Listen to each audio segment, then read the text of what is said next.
Happy Halloween. Tis the season. It started. It's the season to be spooky. To be spoopy. It is a spooky month. So what are we doing today, Jonathan? We have a special video today. So today, what we are going to be doing is we are actually going to be writing scary stories. Woo! So basically what the premise is me and Taylor are going to have about an hour to write our own horror stories. After that hour is up, we will come back together. We will read those stories to each other. And then afterwards, we will have like a bunch of our friends judge and we'll see who writes the best horror story. See who has the craziest mind. What is the story? What is the stories even going to be about?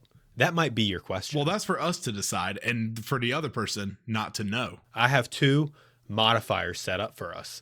One of them is a wheel. This wheel is a setting wheel. Ooh. So this wheel is going to tell us what setting we have to place the story in. Wait, I kind of like that. We have 5 options. Yeah, list them off.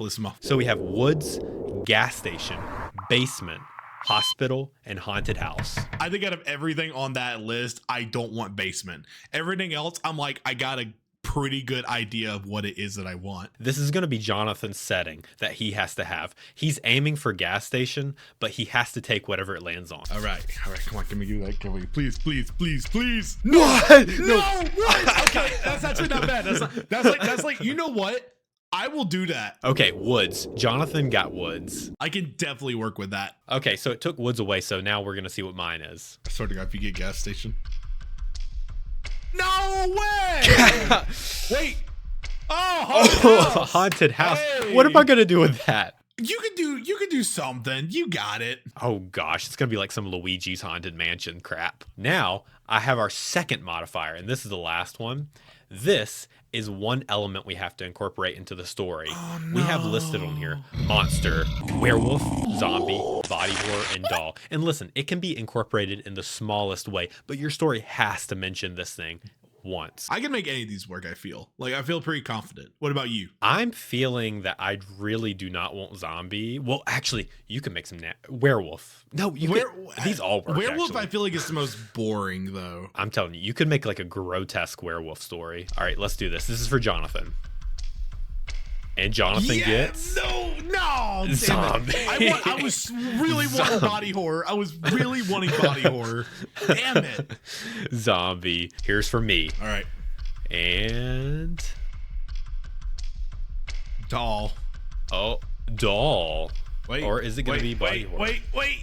Oh. Wait. Doll. Okay. So haunted house and doll. Yeah. Okay. And you got zombie and woods. And I got zombie and woods. I have the timer right here. Once this starts, me and Jonathan are going to get going on this story.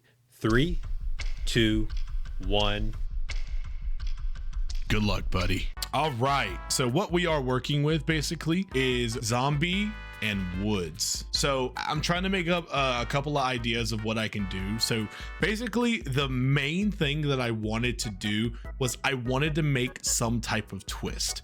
So I'm trying to figure out how can I do that with this here. And I think I'm just going to kind of wing it as I go. I think that's probably going to be the best way I can think about doing this. I want to try to make it as best as I can. I think we're just going to kind of start typing, just seeing how it goes. We'll see where it ends up. Now, here's the question. Do we start with the apocalypse already starting, the zombie apocalypse starting, or do we have zombies show up and they have no idea what it is? So in the woods, you know what? We're going to actually make it to a point where it's already happened. All right. So a zombie apocalypse has already happened. So basically I have set up the story starting off to basically be setting up the story about this person losing their family. I'm gonna drink some brain juice.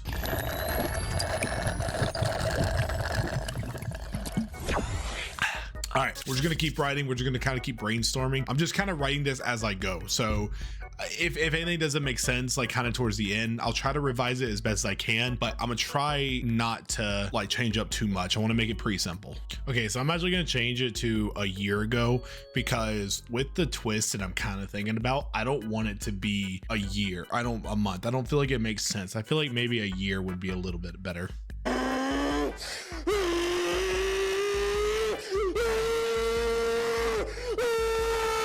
Okay, So I'm getting pretty much into the part where like it's gonna start escalating and then get to the like where I want it to go. I know I'm not talking much, but I'm trying to get to that point as fast as I can so I can kind of start making revisions and maybe add a little bit more stuff later on.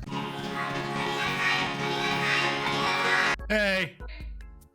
Not yet. I'm about to. Sorry. I'm finishing up something real quick.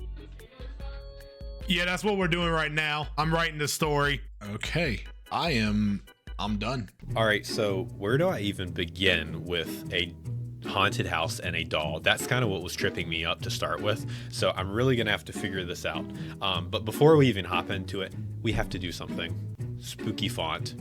And you know it's gotta be Comic Sans. I'm brainstorming what a haunted house and a doll could do together, and what I was really thinking was maybe some cool idea of like someone being a doll in a house and the person is like playing with them and stuff like that, and like it's horrific in a way. I've got to workshop this. Also, I did bring some treats along with me today. I have some apples and some thick water.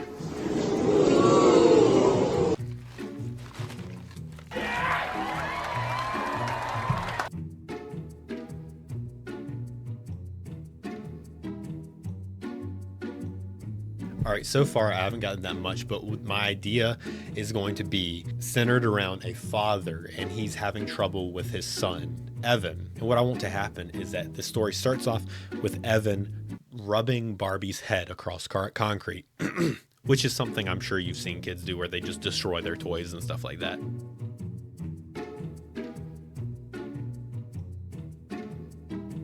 So I'm realizing as I'm writing this story more and more and more that it's becoming a very serious story, and I realize that the horror that I'm pulling on isn't funny at all.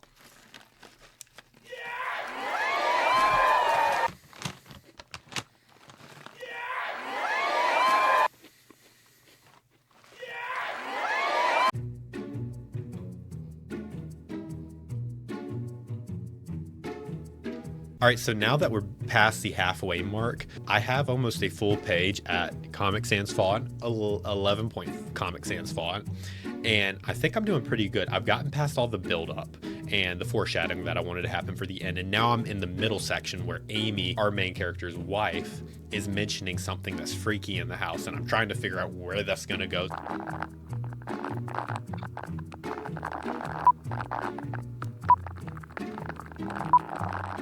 And that is time, my friend. All right, man, so tell me about the process, how it went for you. So the process that I went through for mine, I don't want to tell you too much because I kind of want you to read it for yourself, but I had one thought in mind that I didn't mention when I was writing it, that I wanted there to be a certain ending to it. I basically winged my entire story, and I wrote it to the point to where I was like, I needed to get to this certain ending to make it end the way I wanted it to. It was just a matter of how can I get it to be there? And all I really did was just kind of like start typing and just kind of word bobbling. Yeah. And it might not, I didn't really get a chance to like read through because we kind of ended it at like the exact point that the time ended. So I don't know how it's going to play out. I felt like mine was really good, especially the first half. I was like, oh, this buildup is good. But I ended up just getting too sucked into the middle section. I still think I got the point across that I wanted to, and I think it still is an okay horror story. So I'll read mine first. All right, this is Zombies and Woods. It just says wood at the top, so. It's almost been a damn year since this apocalypse started. Almost a damn year ago. I lost everyone close to me. My mother, my father, even my damn twin sister. My sister wasn't ever going to make it anyways. She was too weak, too scared of what was coming to this world. She died with my parents when they wanted to keep shelter at our old home, knowing that those monsters would try to make their way in. Call it naive, call it not wanting to let go of our home, call it whatever you want. To me, it was just plain stupid.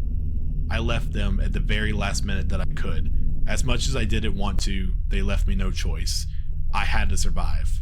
I will survive. After a while, I didn't know where to go. I just kept walking as far as I could. No destination in mind, just somewhere far from where I last saw my family be killed. Somehow, I ended up finding other people who were willing to take in any other survivors, but that didn't last very long. Not until the savages showed up. They raided the camp overnight, burning the houses and tents, stealing all the food, and even took in prisoners.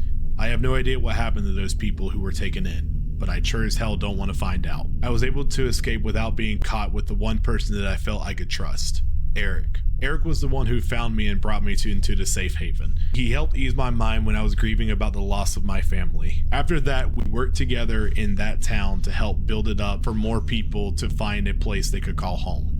But now, that home is gone. Back to square one. No food, no shelter, just me, Eric, and the woods. The woods were always the place I went to try to ease my mind, even with all the monsters that could be lurking. But we were always careful, knowing when it was safe to come out and when it was time to head back. Being out after dark is a death wish. The monsters are faster, stronger, and hungrier after the sun goes down. During the day, they're nothing more than a shoe to a small bug. Not much of a threat, but they still can hurt you. The woods were nice during the day. It's been a while since I've seen the woods in the nighttime like this. It's somewhat peaceful, yet so dangerous. Should we make a fire, Alice? Eric asks while rubbing his hands together to keep warm. It's going to be hard to keep warm with just our sleeping bags. No, the fire will attract monsters, I say, giving Eric a stare that should let him know that making a fire is a stupid idea. We both shiver while trying to find a place to stay in the night, hoping that we can take refuge in an abandoned gas station or something. But there was nothing. Nothing but the woods. A place that I used to use to ease my mind has now turned against me. If this is the place that I die, then so be it. It can't be any worse than dying to those savages who raided our camp, or dying to the monsters who would eat my skin alive without a second thought. Better than dying how my family did. So stupid. A few days have gone by since we've been separated from our camp. We're low on food, and we've been surviving on what we can hunt for today. But today, we found nothing. Not even a damn squirrel in sight. What do you think you'd be doing if all of this never happened? I can't tell what he meant by that question. Is he talking about our camp being raided, or the apocalypse? I assume the second option, thinking that he wants to know if something were to happen to us tonight. I don't know. Maybe I would have gone back and tried to finish college, get my own degree, and start a business.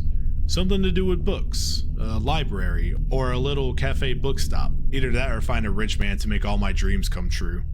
Eric laughs. Yeah, that sounds like the dream. I think I would have. Something makes a sound behind us a few yards away. Something is hunting us. I quickly pull out my gun and Eric draws his bow. I can't tell if it's just one, but all I know is that we cannot kill this monster with my gun. It'll cause too much attention and draw more to them. Eric, you need to try to kill it with your bow. We can't risk shooting at night. Eric nods in agreement. I put my gun away and pull out my hunting knife. Eric starts walking towards where the sound came from, keeping his distance close enough to make the kill shot. I keep behind him just in case he misses, but if he did, we're both dead. Eric stops about 12 feet in front of the tree. It's behind this one, he whispers. Are you sure? I ask. Positive, he assures me. A few seconds go by. Nothing is happening. No one has made the first move. I don't know what to do here, but I feel I have to ask Eric what his plan of attack is to make sure he doesn't miss. So what is your plan here? Are you just going to... A nasty screech can be heard from the top of the tree. A monster has made its way up from the tree and is jumping down off the tree towards me.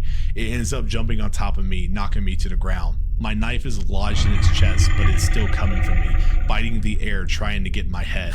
Its hands are digging into my arms as I try to hold it back, and I'm about to let out a scream, and all of a sudden, I hear a gunshot.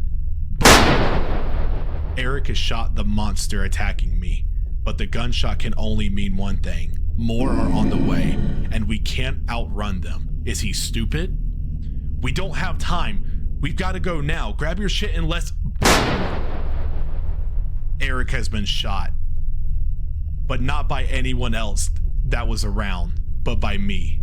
I shot him in the leg, knowing that his screams would attract monsters to him away from me. Alice! Alice, what are you doing?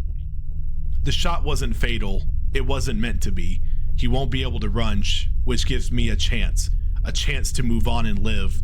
the same way I did with my family. I had lied to everyone about what actually went down when my family died. My father shot himself during the night, too afraid of what was to come after seeing what the monsters could do.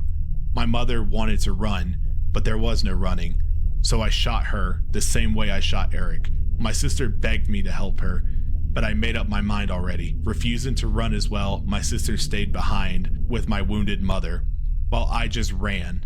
I could have tried to save them. We could have tried to run away together and live on. Same goes for Eric as well. I could have tried to save him, but in the end, I'm too much of a coward to rely on weakness. Maybe I'm the stupid one. And then it ends. Holy shit, dude. That was awesome. That was really good. That was like really, really good. Okay, so initially, I have to give you my thoughts. Initially, I was like, okay, this is like a pretty generic zombie story in the woods, and it was going along. Whenever he shoots him, it's so unexpected, and that was such a good twist. Dude, that's exactly what I was going for. I was like, I wanted a really good twist. I was like, how could I? You should have seen my face. Dude, when I read it, I got like goosebumps myself. I was like, ooh. Yeah. That was good. That was good.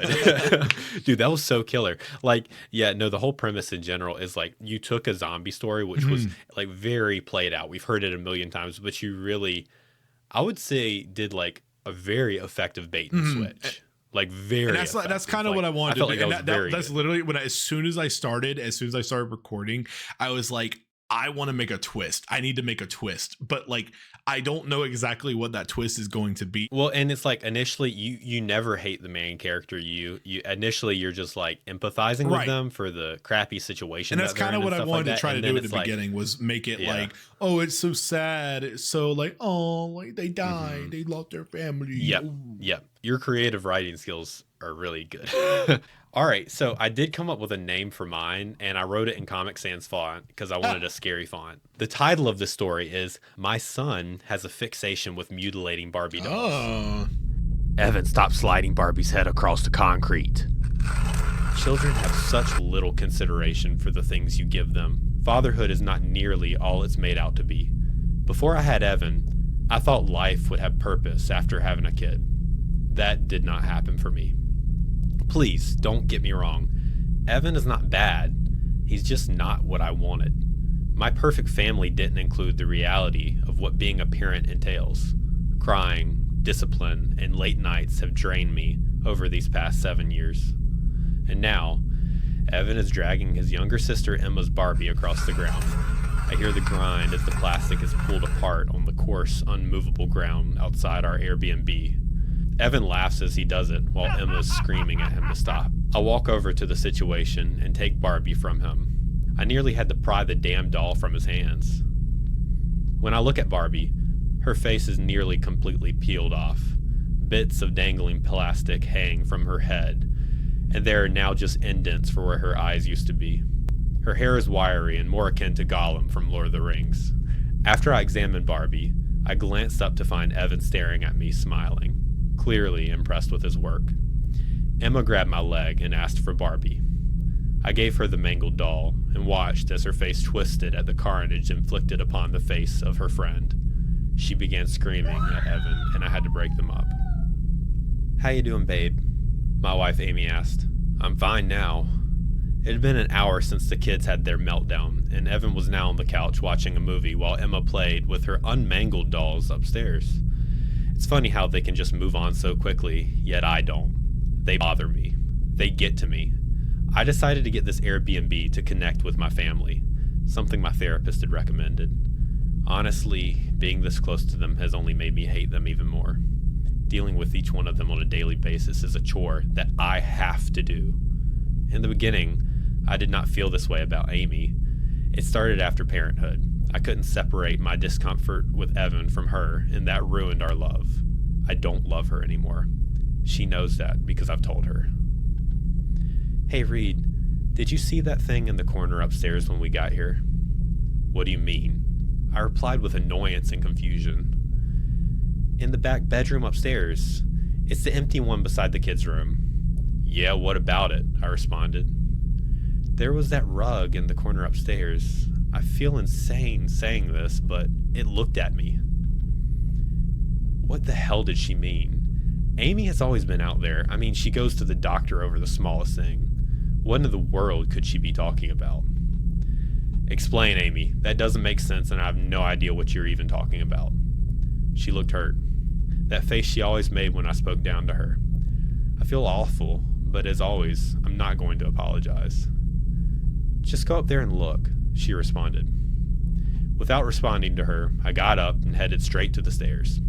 She was always on about something, and now it was my job to make everything better. I planned this whole weekend. They should be thanking me, not asking me stupid shit like check the damn rug. As I started up the stairs, Amy stated, I love you, Reed. It's gonna get better. I ignored her and continued on. I rounded the corner following the stairs and saw the empty room at the end of the hallway. The lights were off, but daylight was peering in through the linen curtains. As I approached it, I looked in the bedroom to the right to find Emma playing with her dolls. I passed without saying a word. When I approached the empty room, I looked to the corner and saw the rug she mentioned. Nothing seemed off, so I walked in and began rounding the bed towards it.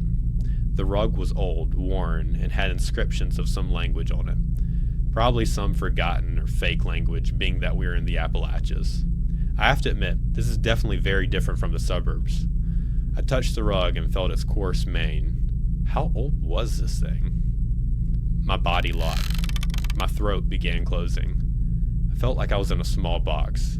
Was I having a heart attack? My arms began burning. Before I knew anything else, my vision started fading. At least my misery would finally stop. When I awoke on the ground, everything was huge. I couldn't move. Was I paralyzed? What the hell was happening? All I could do was lay there.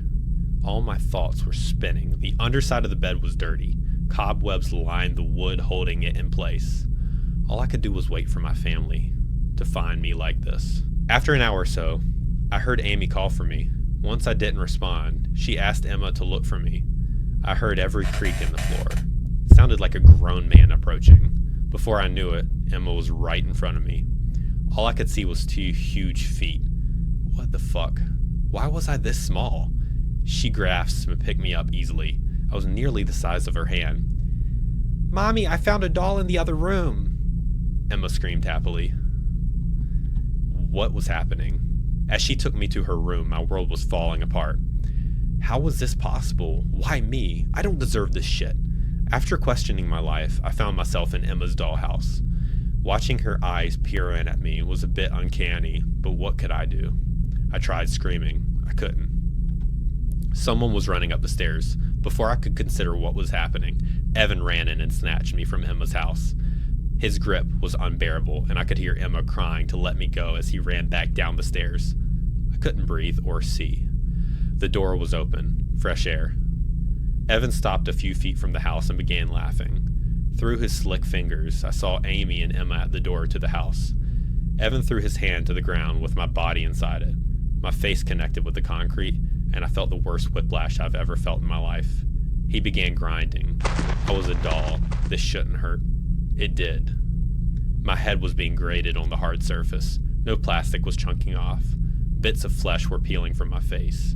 My world soon went black as he reached my eyes. All I heard when I was lifted from the floor was a muffled Emma ask, "Why does the ground look red and chunky?"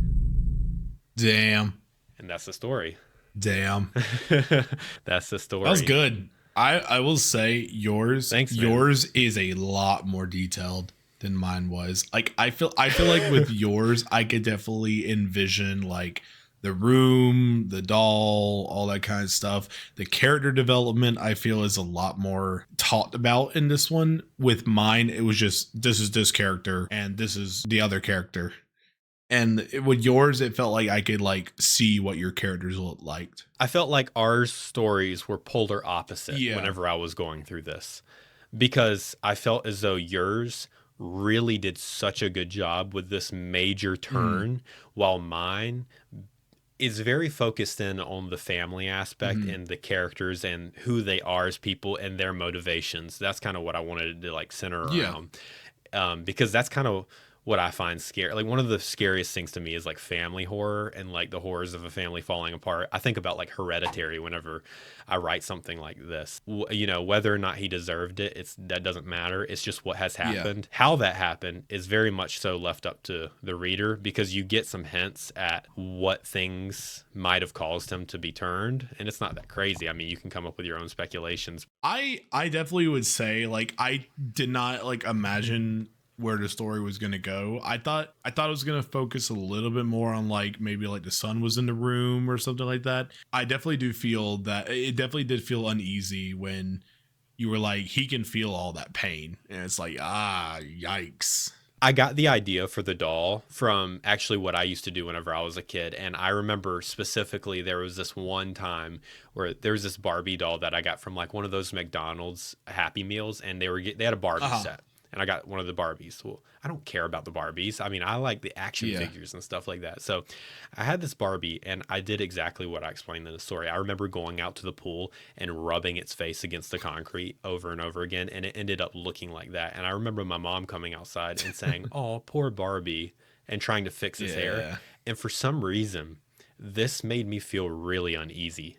Yeah, you're a little weird. Because she was like personifying this doll, and I just like fucked it up. Like, you know what I mean? So like that kind of got to me. So I also came up with a story title for mine, and it probably doesn't make sense, but you know what? It's the one I'm going to go with. I'm going to go with this one that is The Woods That Tell No Lie. Oh, that's cool. I do like that. I'm going to say your story does way better on the macro scale of like, this is where I want to get. This is the twist. It has that gut-wrenching twist to it, while like you were saying, I think mine has that character development aspect to it, and it focuses more on the micro. I think I focus too much on, I know how I want the story to end. I just want, how do I get the story there? And with the hour I had, I kind of just had time to get to that without really giving too much character development. That's where I feel like I kind of like had a flaw with mine. With yours, I feel like you were pretty set with like how you wanted the story to go. The only really character development I kind of feel like I had was you can sympathize with my character about like their loss and their grieving and whatever. But in the end, it's like they were basically like, it feels like they were lying to themselves about what really happened. So what we'll do from here is we will have a little bit of commentary from our friends, people who we want to read a story. We won't tell them whose stories is which. He won't be able to run, which gives me a chance to move on and live the same way I did with my family. Oh, did she kill her family because she thought they were stupid? That sounds like her. I have lied to Bear Trap. Maybe I am the stupid one. Yo, this shit. I really like the ending. The intro and the ending are good. It's just like the meat in the middle. I feel like that's probably the hardest part to do. You know how you want it to end, but how do you tell that story so everyone else isn't expecting that ending? Which I think you did a genuinely like a good job, because I wasn't expecting that until I read that. And then that's my favorite thing in a book, when you read that and you're like, dang. And then you keep going and you're like, dang, that's what I said. That was good. Yeah. I can't believe you wrote that in an hour. I like the way that you write, Taylor. I like when I'm in a character's head so much that I start to kind of interpret the other characters like the character would. I don't like his wife. Why should I? He doesn't like her, so I probably shouldn't like her either. Like, he seems like an asshole, but she's like, it'll get better. I'm like, whatever, girl. Just, can he go check on the rug? Like, I'm so invested in his story. I'm like, I don't care about her. But I like the idea of it starting with a Barbie, and like, he was like, oh, the sun was smiling. I'm like, oh, the sun's gonna do something weird. That seems like where it'll go. But now we're off on this like tangent where he's dealing with this, so it could go in two directions. Because I started and I'm like, oh, we're gonna get like a haunted doll story. But now I'm like, oh, now we're gonna get something with a possession, because there's a rug. So it could go either way, and that's kind of where my mind's going. I'm like, is it really gonna be about the dolls, or is the title just to kind of like mislead you? All I heard when I was lifted from the floor was a muffled Emma ask, why does the ground look red and chunky?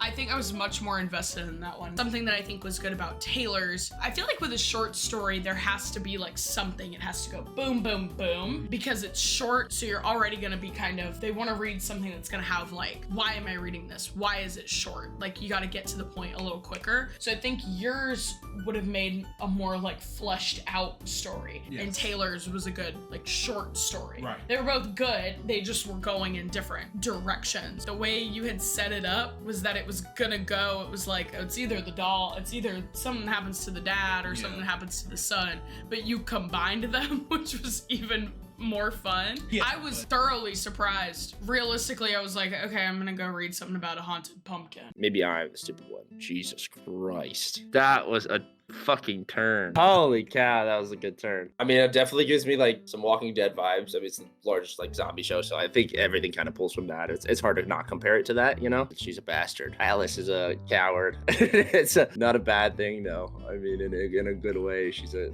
coward. That was pretty fun to throw that around. If it was longer, we get to dive into Eric. I like that. I would like that. I get it. Alice, I guess, is the only one we really know about that much. Overall plot, I mean, I like it. I like zombies. So it's not going to be hard to get a big score out of me on overall plot. I like calling them monsters and not like zombies, even though, you know, I know that's the prompt that you guys got.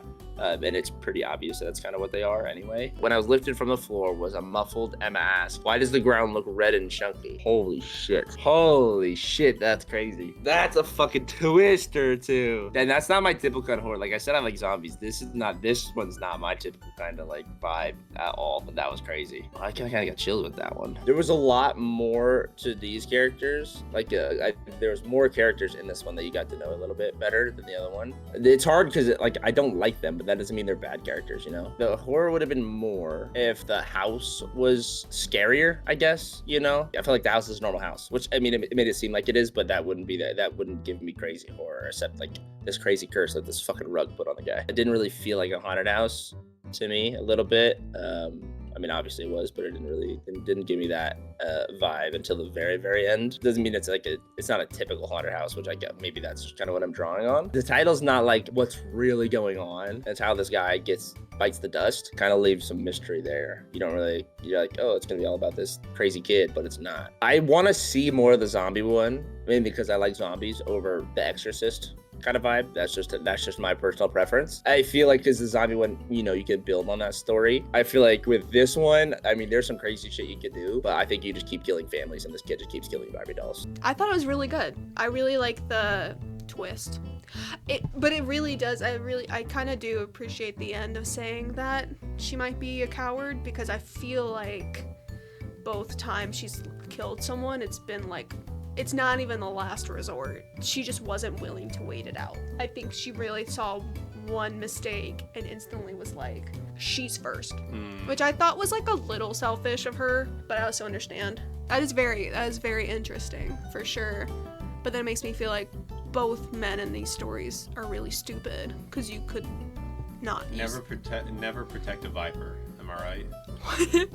It's kind of cool too to have someone who's like the main character not be a good person, I would argue. Yeah. And more very focused on survival. The amount you knew about side characters was as much as she cared about them. They were all very much like disposable.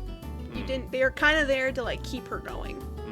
Which, like I said, I don't know if that was like on purpose, but it was it's an interesting thing to think about. Please don't get me wrong. Evan is not bad. He's just not what I wanted. Oh my god. What the That's so mean. Oh my god. Honestly, being this close to them has only made me hate them more. He needs to leave. Oh my god. Any problems are stemming from him. That's all I have to say. This story is the modern, like, horror story of, below average men becoming fathers and hating their wives because they were moms. They should be thanking me, not asking me to do some stupid shit like check a damn rug. Oh my god, I planned 2 days. You're pissing me off with the story. My head was being grated on the hard surface, no plastic was tucking off, bits of flesh were peeling from my face. My world soon went black as he reached my eyes. All I heard was when I lifted from the floor was a muffled M ask, why does the ground look red and chunky? Okay. with a lot of books I've read, they get this point where they keep foreshadowing. Yeah, we expected this, or at least like it just made sense. It was getting to that point. It's a pet peeve of mine. What I'm hearing is that I'm writing like a published author. What about the horror aspect? I mean, once again, maybe queasy. I don't think either of them were horror. I think they were more thriller. So I liked the story. I do believe it is a shorter part of a longer narrative as far as the way it's writing, because it's not written to encapsulate and complete as a full story. It is written as a part of a bigger picture. I see a lot of comparison in The Last of Us, and I know you personally, and so that I know that you draw a lot of inspiration from when you think of zombies. You go to The Walking Dead, you go to The 28 Days, you go to The Road, The Last of Us. I know because you love those kind of series, and I can see that clearly portrayed in it. Where I think your twist is a more cold and deliberately brutal twist, I believe Taylor's was a lot more psychological and deeply effective as non-shock value. I think they were impactful in different ways. I don't think there's a way to say that one is better than the other. So like Reed kind of dismisses the object, it's trivial, it doesn't matter, and then he becomes the doll, and it forces him to confront some sort of like cruelty that he normalized, and it sits as like a karmic punishment in this like framework of psychological horror. And so it's harder to say what's different because his is psychological where yours is moral in a sense. Obviously Taylor's has a lot of moral and like psychological stuff, but his is leaning more towards psychological. For like example, like Metamorphosis by like Kafka, where it's a transformation that comes and like breeds from like self-loathing. I see a lot of Jordan Peele inspiration from that one as well, because when I read that I thought of Get Out, the point where they're prisoners in their consciousness, so I got a lot of that from it. I thought what was scarier was Taylor's twist. It's physically happening to the character, but it reverses the empathy, and that's what a lot of people can read into, because everyone has been mean to someone in their life and then they think about it and they regret it. Even like if you have some sort of small empathic ideal, it plays on that. But as far as twists go, I do think the twist that was more impactful was Woods That Tell No Lie, only because when people put themselves in the idea of having to sacrifice their family, most people can't make that detachment. And so when you're seeing Alice as this character who like confesses it, you know, and they're not asking for forgiveness is the way that I read it. Like they're kind of like, they're not saying it to ask for forgiveness. They're saying it as just like, yep, that happened. Like that was fucked. It happened, whatever. That is more brutal to me than the idea of like this prison sentence that in the other story that he gets put in. And it's only because she's so remorseless. It's not my favorite title. My son has a fixation. It is 100% he's writing a creepypasta. He's not titling a work of art or a short story. He is titling a creepypasta, and I would actually give it a 2.5 because I hate the titling structure of creepypastas because it's so clickbait. There's like other ways to like name this that would have been, I just hate the creepypasta naming system, and that's just my opinion. You know, I know some people really love it and it's great for some people. That's just my take. Howdy. If you've made it to this part of the video, I can't thank you enough for watching. It was super fun to make, and I also have to thank the 4 people who reacted to our stories at the end. So shout out to Colleen, Gunner, Cameryn, and Kota. It means a lot to be able to write a story and then share it with other people. This was a super fun video to make, and I think I'm looking forward to making more of these kinds of things. The creative process in general of writing a story is super fun and rewarding. Oh, and Jonathan couldn't be here right now for this recording session because he's sleeping like a little baby. But seriously, thank you so much, and happy Halloween. If you're interested in more videos, please let me know down below. And also leave a comment telling me which story you thought was the best or which one was the worst. Don't forget to check out JDJ619, Jonathan's YouTube channel, and peace. Happy Halloween. Thank you, Jonathan, for editing half of this video.